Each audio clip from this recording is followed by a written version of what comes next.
Hey guys, doctor Devendra Rathore here. Welcome to modern health and nutrition. बात करेंगे CT angiography versus invasive angiography या conventional angiography, या फिर अगर हम कहें नॉर्मल और जो बोलते हैं एंजियोग्राफी जो की जाती है स्पेसिफिक हार्ट के लिए आर्टरीज़ में ब्लॉकेज का पता करने में, दोनों में से कौन सी बेटर है और किसके रिजल्ट सबसे ज़्यादा एक्यूरेट होते हैं, आज उसी विषय पर चर्चा करेंगे। साथ ही इसके रिस्क फैक्टर्स और इसके बेनिफिट और रिस्क के बारे में हम आज बात करेंगे। साथ ही मैं आपको एक एंजियोग्राफी रिपोर्ट्स का कंपैरिजन भी बताऊंगा। तो अगर आप चैनल पर नए हैं तो प्लीज़ सब्सक्राइब कर लीजिए चैनल को और बेल नोटिफिकेशन दबा दीजिए ताकि आने वाली हर अपडेट आपको मिलती रहे। सिटी एंजियोग्राफी को हम नॉन इन्वेसिव एंजियोग्राफी भी बोलते हैं। ये किस लिए की जाती है? ये हार्ट के अंदर के जो आर्टरीज होती है, जो हार्ट की मसल्स को ब्लड सप्लाई करती है, वहाँ पर हम ये देखने के लिए करते हैं कि कौन सी आर्टरीज़ में नैरो आर्टरीज़ है, कौन सी आर्टरीज़ ऐसी है जो ब्लड प्रॉपरली जो मसल्स तक पहुँचा नहीं पा रही है, इसलिए की जाती है। इसके लिए क्या किया जाता है? एक डाई को इंजेक्ट करते हैं, आपको रिलैक्स स्टेज में रखा जाता है और आपकी हार्ट की इमेजिंग ली जाती है। उस वाली कंडीशन में हमें पता चलता है कि आपकी हार्ट की कितनी आर्टरीज डैमेज होती है, डैमेज हो चुकी है या फिर कितनी नैरो हो चुकी है। ठीक है, अब बात करते हैं इसके रिजल्ट्स के बारे में कि इसके रिजल्ट्स कितने ज़्यादा पॉजिटिव होते हैं और कितने ज़्यादा इसके रिजल्ट्स के बारे में हम ऑथेंटिक मान सकते हैं। तो अगर हम इसके रिजल्ट्स के बारे में बात करें तो इसके results as compare to conventional angiography जैसे नहीं होते हैं, क्योंकि ये नॉन इन्वेसिव एंजियोग्राफी होती है।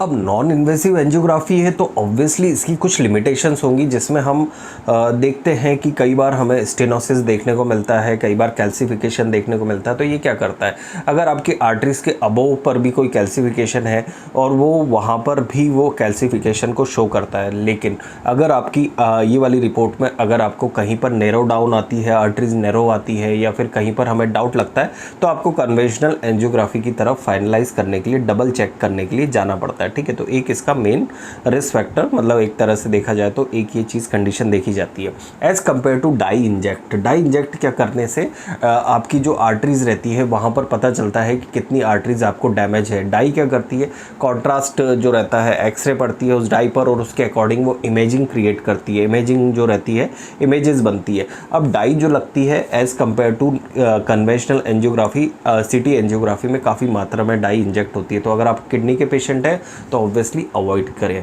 ठीक है, अब बात करते हैं कन्वेंशनल एंजियोग्राफी के बारे में। कन्वेंशनल एंजियोग्राफी आपकी आर्टरीज या तो आपके हाथ के थ्रू या फिर लेग्स के थ्रू आपकी एक ट्यूब डाली जाती है, कैथेटर डाला जाता है, जो कि डायरेक्ट आपकी आर्टरी तक, कोरोनरी आर्टरीज तक पहुंचता है। वहां पर एक धीरे से डाई इंजेक्ट की जाती है, एक एक्सरे मशीन वहां पर आपकी फ़ोटो ले लेती है तुरंत, और वहीं पर आपकी आर्टरीज का पता चल जाता है कि कौन सी आर्टरीज ब्लॉक है और कौन सी नहीं।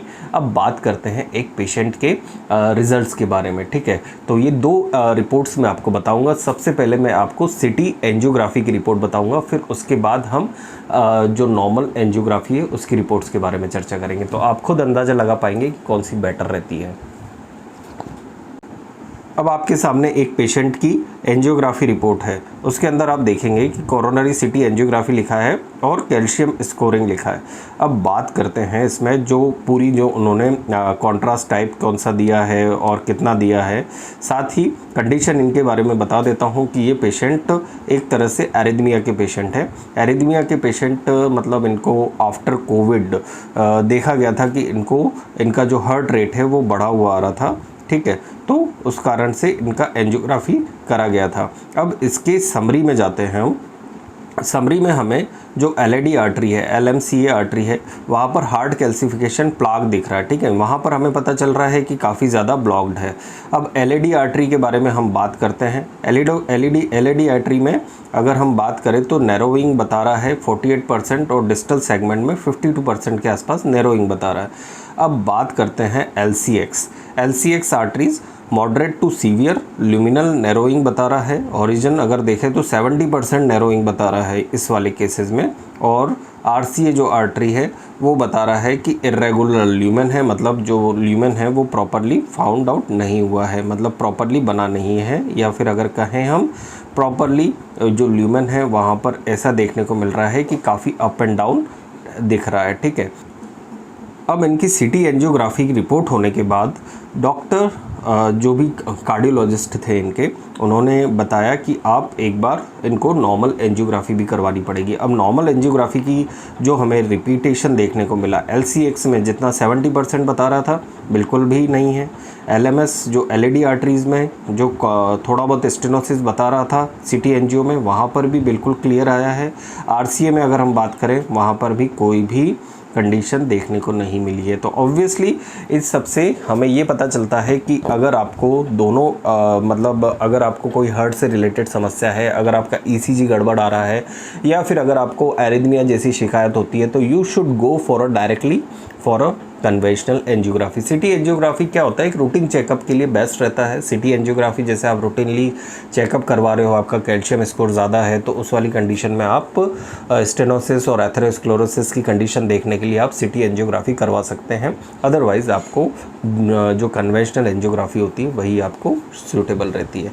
तो ये था व्यू मेरा इस पर्टिकुलर टॉपिक पे। होप सो आपको ज़रूर पसंद आया होगा, तो ज़रूर इस वीडियो को शेयर करें, सब्सक्राइब कर दीजिए और चैनल को, ताकि आने वाली इसी तरह की अपडेट मिलती रहे। अगर आप कोई भी क्वेश्चन पूछना चाहते हैं इस सब्जेक्ट से रिलेटेड या कोई भी डिसीज़ से रिलेटेड, आप कमेंट सेक्शन में पूछ सकते हैं, या फिर इंस्टाग्राम पे मुझे फॉलो करके आप स्टोरी में टैग कर देना, मैं आपके क्वेश्चन का ज़रूर आंसर करूँगा।